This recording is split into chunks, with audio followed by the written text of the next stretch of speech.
এগুলা মানুষ, এগুলা মানুষ, এটি জাতি না, এগুলা জাতি না, এগুলো অমানুষ। এটি দেখে না কেমনে মারা গেছে এগুলা। আমাদের যারা যাদের হারাই গেছে ওরা তো আর ফিরা পাইবো না। আমার তো কেউ হারায় নাই, কিন্তু আমি এগুলো দেখে সহ্য করতে পারতেছি না।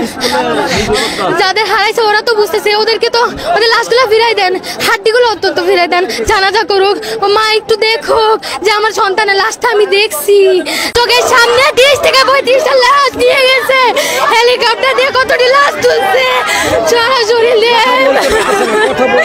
ওরা বলে আর কি সকাল অব্দি বলছে 27 জন মারা গেছে। কেন 27 জন মারা যায়? সঠিক তথ্য আমি চাই। আমার ভাইরা কেন বললো আমার ক্যাম্পাসে এত খুন কেন হইলো? এতগুলো আমি জানি এটা প্রিপ্ল্যান না, আমি জানি, কিন্তু ঘটনা হয়ে গেছে, কিছু করার নাই।